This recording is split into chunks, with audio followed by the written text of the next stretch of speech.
नमस्कार साथियों, आज हम आपके सामने एलिफेटिक कन्वर्जन चार्ट लेकर आए हुए हैं, जिसमें एलिफेटिक यौगिक से कोई दूसरा एलिफेटिक यौगिक आप कैसे बनाएंगे। तो कई प्रकार की रिएक्शन होती हैं, तो उसको एक चार्ट के माध्यम से समझने का प्रयास कर रहे हैं। तो उम्मीद करते हैं कि आपको बहुत अच्छे से समझ में आएगा। आइए देखते हैं। इसमें C2H5Br एथिल ब्रोमाइड लिया। एथिल ब्रोमाइड यदि इसकी रिएक्शन एक्वस KOH से कराते हैं, एक्वस KOH, तो आपको पता है एक्वस KOH जब क्रिया करता है तो ये जो हैलोजन होता है, हैलोजन Br, इसके स्थान पर OH लग जाएगा, OH। तो क्या बनाएगा? C2H5OH, ethyl alcohol. अगर इसी की रिएक्शन एल्कोहलीय KOH से कराते हैं, एल्कोहलीय KOH ये क्या करता है? तो एल्कोहलीय KOH इस यौगिक को खोखला करता है। खोखला तभी होगा जब इससे कुछ निकल जाएगा। क्या निकले? तो यहां से Br और इधर से HBr अगर निकल जाएगा तो यौगिक खोखला हो जाएगा। तो एल्कोहलीय KOH इसका काम यौगिक को खोखला करना। तो क्या बना? C2H4, इसी को आप बोलते हैं ethylene, CH2 double bond CH2। ये साथियों एथिलीन बन गई। आप KOH के स्थान पर NaOH का भी उपयोग कर सकते हैं।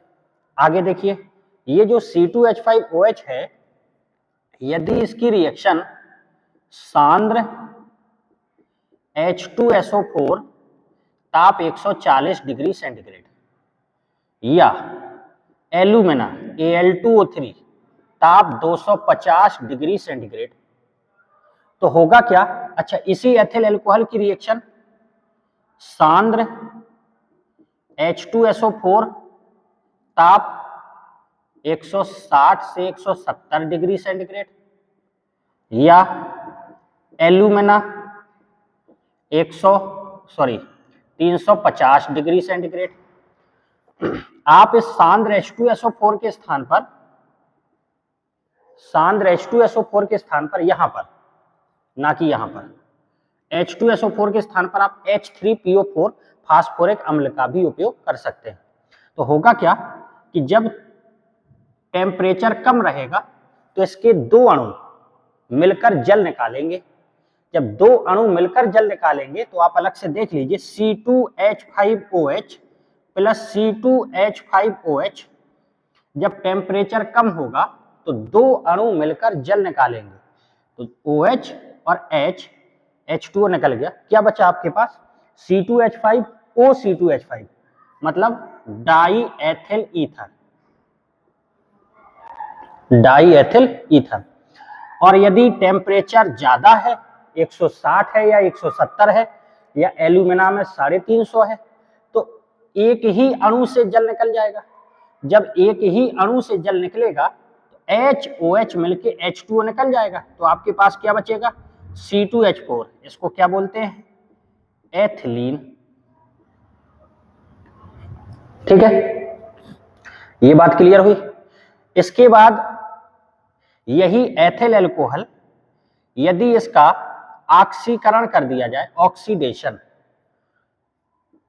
K2Cr2O7 प्लस H2SO4, जिसको आप कहते हैं अम्लीय पोटेशियम डाइक्रोमेट।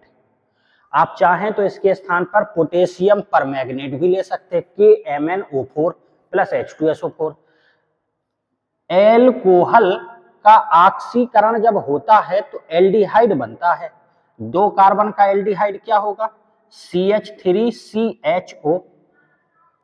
यदि इसका फिर से ऑक्सीकरण किया जाए, K2Cr2O7 प्लस H2SO4, तो एल्डिहाइड का ऑक्सीकरण होता है तो कार्बोक्सिलिक अम्ल बनता है। कार्बोक्सिलिक अम्ल क्या होता है? COOH। तो COOH, तो CH3COOH। एल्कोहल का ऑक्सीकरण होगा तो एल्डिहाइड, और एल्डिहाइड का ऑक्सीकरण होगा तो अम्ल बनता है। इस प्रकार से ये हो गया। अब ये जो बना, यदि इसकी क्रिया N3H कंसंट्रेट मतलब सांद्र H2SO4 से कराते हैं तो साथियों आपको पता होगी इस अभिक्रिया को कहते हैं सिमिट अभिक्रिया, सिमिट रिएक्शन। तो इसमें क्या होता है, यहां से CO2 निकलेगा, यहां से N2 निकलेगा। जब इधर से N2 निकल गया, इधर से CO2 निकल गया, बचा क्या CH3 CnH2 CH3NH2 methyl amine. क्या बन गया, मेथिल एमीन। इस अभिक्रिया को सिमिट अभिक्रिया कहते हैं। यदि आप इस NH2 को हटाना चाहते हैं तो NH2 को अगर हटाना चाहते हैं तो इसकी क्रिया करा दीजिए नाइट्रस अम्ल HNO2, नाइट्रस अम्ल। इसका काम होता है NH2 के स्थान पर OH लगाना। NH2 के स्थान पर क्या लगाना, OH। ये कौन लगाता है, HNO2। नाइट्रस अम्ल अस्थायी होता है, तो जब अस्थायी होता है तो अगर ये अभिक्रिया में उपयोग हो रहा है तो ये प्राप्त कैसे होगा, NaNO2 प्लस का HCl। तो आप देखोगे HNO2 प्राप्त हो जाएगा, HNO2 और NaCl निकल जाएगा, तो HNO2 अपना काम करेगा। क्या काम है इसका, NH2 के स्थान पर OH लगाएगा, तो क्या बना दिया CH3OH, मैथिल एल्कोहल बन गया। यही मैथिल एल्कोहल एल्कोहल का ऑक्सीकरण करेंगे, यही एल्कोहल का ऑक्सीकरण करेंगे तो एल्डिहाइड, और एल्डिहाइड का ऑक्सीकरण करेंगे तो अम्ल। यदि आप इसका ऑक्सीकरण करेंगे तो एल्डिहाइड, एक कार्बन का क्या होता है, फार्मेल्डिहाइड, और अगर दोबारा उसका ऑक्सीकरण करेंगे तो अम्ल, तो फार्मिक अम्ल HCOOH यहां से बन जाएगा। यदि कॉपर में प्रवाहित करें 300 डिग्री सेंटीग्रेड पर, कॉपर में प्रवाहित करेंगे आप 300 डिग्री सेंटीग्रेड पर, तब भी ये फार्मेल्डिहाइड बनाता है और H2 निकल जाता है, H2 निकल जाता है। Methyl alcohol copper 300 degree centigrade, copper 300 degree centigrade ये क्या करता है, H2 निकाल लेता है, और H2 जब निकल जाएगा तो क्या बचेगा, फार्मेल्डिहाइड। आपने साथियों ये भी पढ़ा होगा, अगर फार्मेल्डिहाइड की क्रिया अमोनिया से कराते हैं, फार्मेल्डिहाइड की क्रिया अमोनिया से कराते हैं तो यूरोट्रोपिन बनता है। तो यूरोट्रोपिन CH2 का होल 6N4 यूरोट्रोपिन, यूरोट्रोपिन बन गया। यही फार्मेल्डिहाइड है जो केनी-जारोव क्रिया देता है। केनी-जारोव क्रिया अगर आप इसकी क्रिया NaOH से कराते हैं, कंसंट्रेट NaOH से, तो जब इसकी क्रिया आप सांद्र NaOH से कराते हैं तो इस अभिक्रिया को कौन सी अभिक्रिया बोलते हैं, केनी-जारोव क्रिया बोलते हैं। तो केनी-जारोव क्रिया में क्या बनाता है, एल्कोहल एक कार्बन का प्लस सोडियम फार्मेट HCOONA, केनी-जारोव क्रिया हो गई इसकी। चलिए अब यहां आते हैं, एसीटिक अम्ल। यदि इसकी क्रिया चूने के पानी से कराते हैं, COH का होल ट्वाइज, तो साथियों ये अम्ल है और ये क्षार है। अम्ल और क्षार जब क्रिया करते हैं तो H2O निकल जाता है और लवण बनता है। 2 OH हैं तो 2 H भी चाहिए, तो 2 अणु लगा लेंगे, तो 2 H और 2 OH H2O निकल गया। अब बचा क्या इसके पास, CH3COO का होल ट्वाइज Ca, जिसको आप बोलते हैं कैल्शियम एसीटेट। देख लीजिए 2H इधर 2 लगाएंगे तो 2H और 2 OH H2 निकल गया, CH3COO का whole twice into Ca, calcium acetate. यदि आप इसका शुष्क आसवन करते हैं, डिस्टिलेशन करते हैं या गर्म करते हैं तो ये एसीटोन बनाता है, CH3COCH3 एसीटोन बनाता है। ये जो एसीटोन है अगर इसकी क्रिया I2 प्लस NaOH से कराते हैं या NaOI सोडियम हाइपोआयोडाइड, सोडियम हाइपोआयोडाइड से कराते हैं तो साथियों ये अब क्रिया आइडोफार्म अब क्रिया है। और आइडोफार्म अब क्रिया उसी को कहते हैं हेलोफार्म अपक्रिया। तो जो आइडोफार्म अपक्रिया है तो क्या बनाएगा, CH3 बनाता है आइडोफार्म। तो ये आइडोफार्म अपक्रिया हो गई आपकी। यही एसीटोन है, जब इसकी क्रिया सांद्र H2SO4 से कराते हैं, सांद्र H2SO4 से कराते हैं तो ये मेसिटिलीन बनाता है।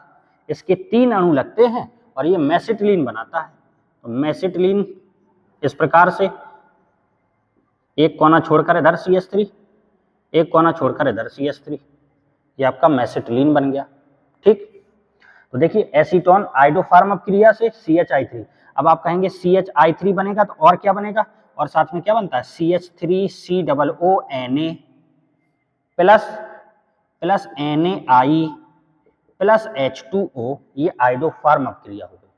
ठीक, चलिए इधर देखिए, यही एसीटिक अम्ल है, यदि इसकी क्रिया PCl5 से कराते हैं, PCl5, तो OH के स्थान पर PCl5 का काम होता है OH के स्थान पर Cl लगा देना, OH के स्थान पर Cl लगा देना।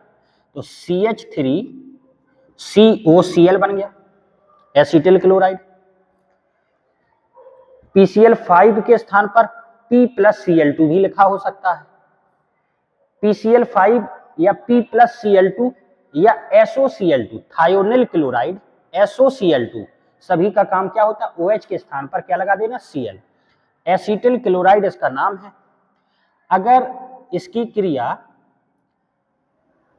हाइड्रोजन से कराएं PDBaSO4 की उपस्थिति में, तो आपने पढ़ा होगा ये रोजन-मुंड अपक्रिया है, और रोजन-मुंड अपक्रिया में HCl निकल जाएगा, HCl, तो क्या बचेगा CH3CHO, एसिटिल्डिहाइड,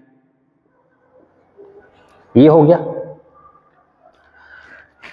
और देखिए यही इसी की क्रिया अगर अमोनिया से कराते हैं, तो अमोनिया से कराते हैं तो उसको जोड़ के लिखिए, जोड़ के, तो CH3COO और NH3 में H मिला दिया तो NH4, अमोनियम एसीटेट, इसको गर्म कर दीजिए तो H2O निकल जाएगा, तो CH3CONH2 एसीटामाइड, H2O निकल गया तो यही तो बचा CH3CONH2। यदि इसकी क्रिया Br2 प्लस KOH से कराते हैं, जिसको आप लोग बोलते हैं हाफमैन ब्रोमेमाइड अभिक्रिया, हाफमैन ब्रोमेमाइड रिएक्शन, तो होता क्या है, Br2 plus KOH Hopman bromamide अभिक्रिया जब प्रदर्शित करता है तो CONH2 के स्थान पर NH2 लगा देता है, CONH2 के स्थान पर क्या लगा देता है, NH2, तो CH3NH2 प्राप्त हो गया। देखिए CH3NH2 प्राप्त हो गया। या दूसरे शब्दों में आप इस प्रकार से याद कर सकते हैं कि अगर हाफमैन ब्रोमेमाइड अपक्रिया लग रही है तो बीच का CO गायब कर देते हैं, बीच का CO गायब कर दीजिए तो ये आपका उत्तर मिल जाता है CH3NH2। यदि इसी का अपचयन कराते हैं LiAlH4,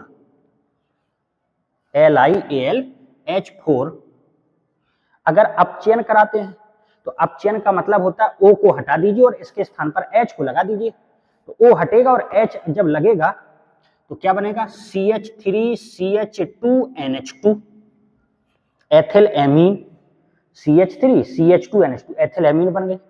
अब ये हमने आपको पहले ही बता चुके हैं कि NH2 को हटाकर अगर OH लगाना हो, NH2 को कौन हटाता है, HNO2। देखिए यहाँ पे बताया था NH2 को कौन हटाता है, HNO2।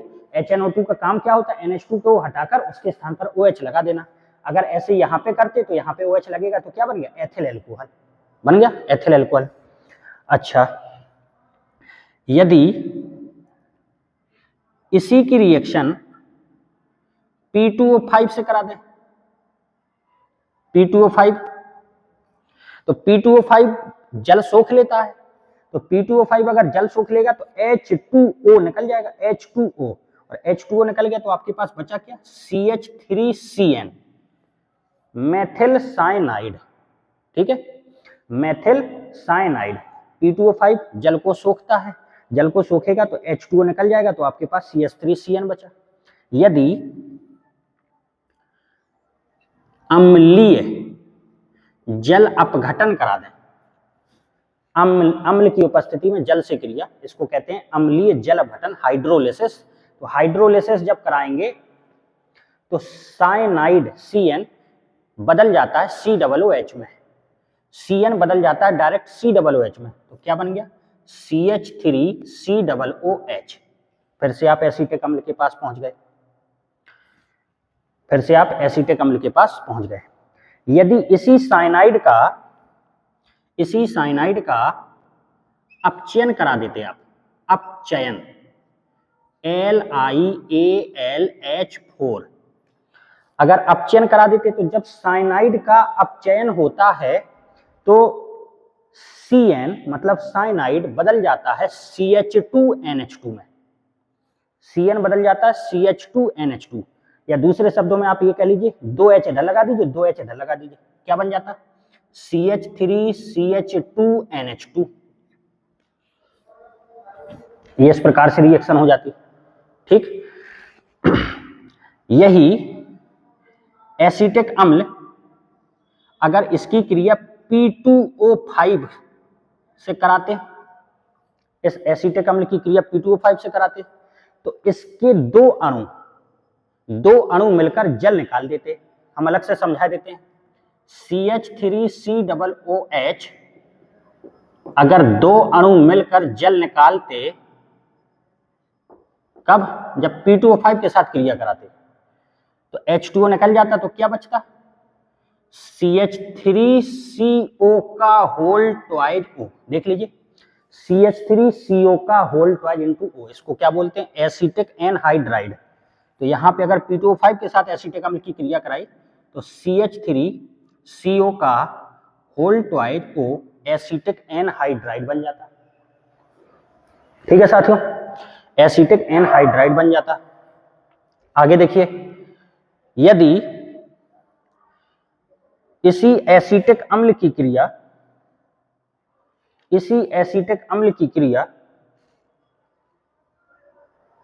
यहां देख लीजिए,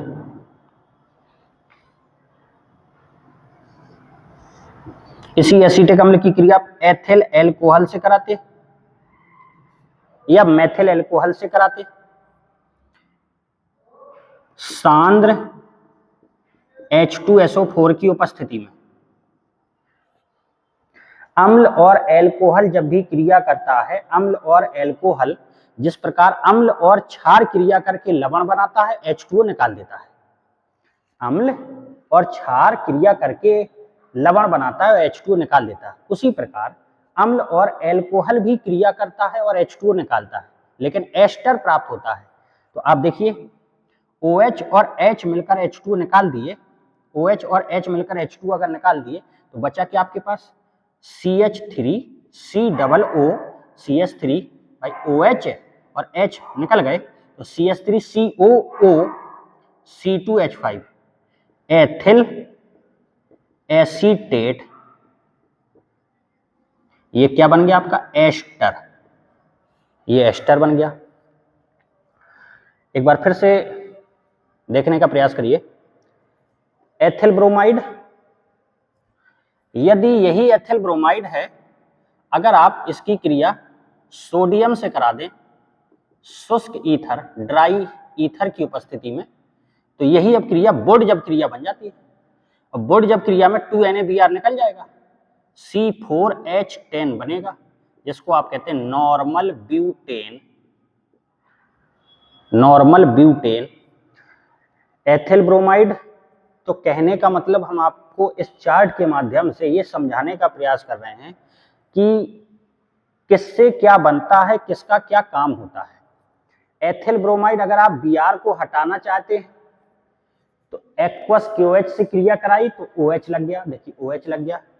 एल्कोहल अगर आपको ऑक्सीकरण कराना है तो एल्कोहल का ऑक्सीकरण कराने पर एल्डिहाइड, एल्डिहाइड का ऑक्सीकरण कराने पर अम्ल, तो यहां से 2 कार्बन है तो 2 कार्बन का अम्ल प्राप्त हो सकता है।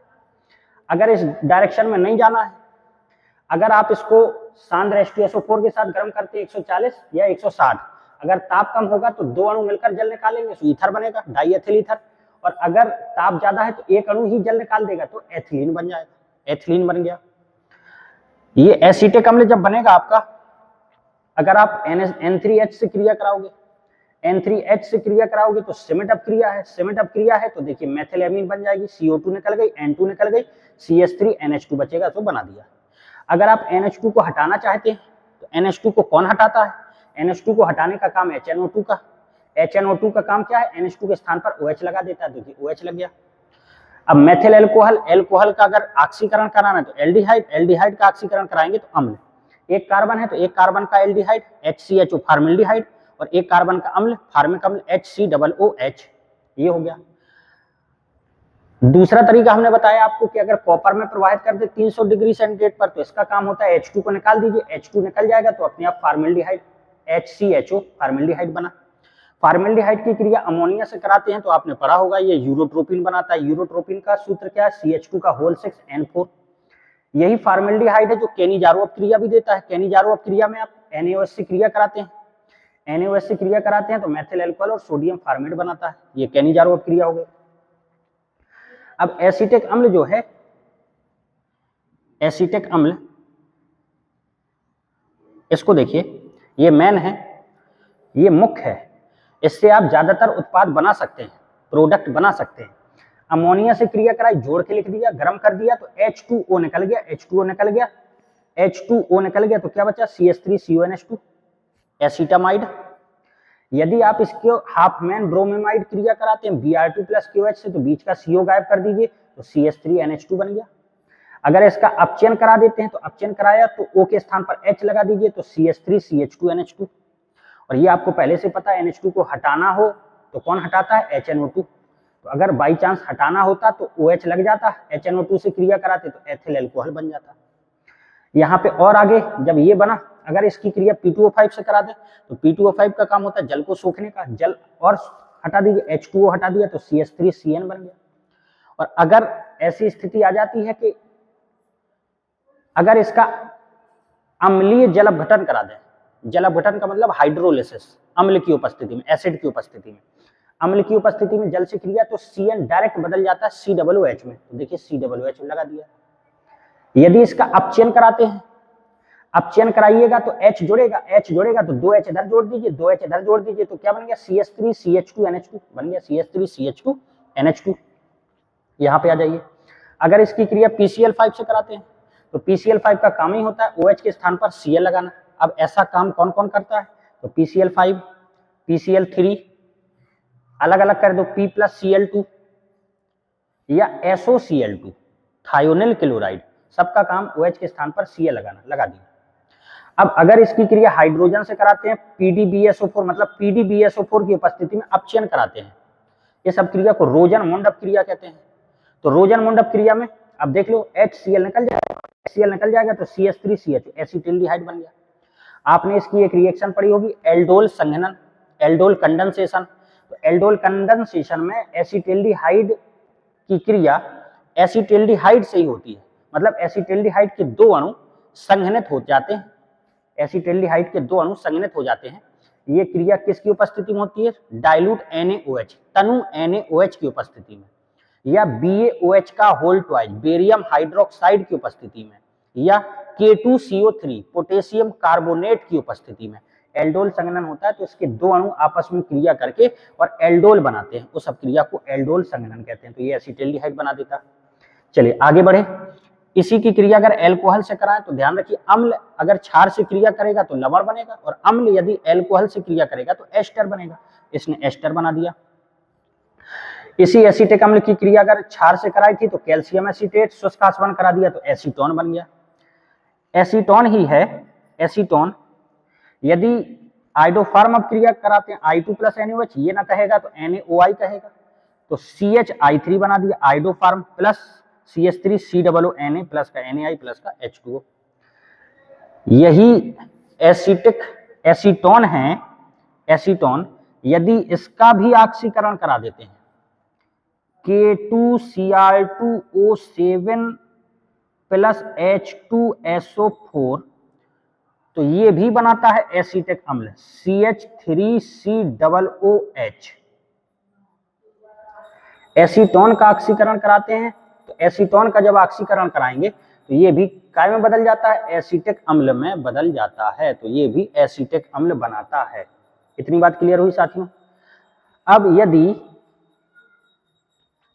एसीटिक अम्ल इसकी क्रिया, एसीटिक अम्ल की क्रिया P2O5 से, तो देखिए P2O5 से हो गई, 2 अणु मिलकर जल निकालेंगे, एसीटिक एनहाइड्राइड बना दिया। PCl5 से OH के स्थान पर Cl लगा दिया। अमोनिया से अमोनिया जुड़ जाएगी तो ये बनाता है, फिर अपन गर्म करेंगे, एसीटामाइड बन जाता है। एसीटामाइड से आप चयन करा दीजिए, चाहे P2O5 चाहे Br2 + KOH। क्षार से क्रिया, क्षार से भी क्रिया हो जाएगी। इसी की क्रिया अगर आप एल्कोहल से करा देंगे तो एस्टर बन जाएगा। एथिल ब्रोमाइड की सोडियम शुष्क ईथर की उपस्थिति में क्रिया कराई तो आपका ब्यूटेन बन गया। तो इस प्रकार से सभी रिएक्शन एक दूसरे से जुड़ी हुई होती हैं। अगर आपको हमने इस रिएक्शन के माध्यम से ये समझाने का प्रयास किया है कि आखिर किसका क्या काम होता है, जैसे HNO2 का काम NH2 के स्थान पर OH लगा देना। ऑक्सीकरण जब होता है तो एल्कोहल बदलता है एल्डिहाइड में और एल्डिहाइड बदलता है अम्ल में। PCl5 का काम OH के स्थान पर Cl लगाना। इस प्रकार से ये रिएक्शन आपको समझाने का प्रयास किया गया है। उम्मीद करते हैं साथियों आपको समझ में आया होगा। धन्यवाद।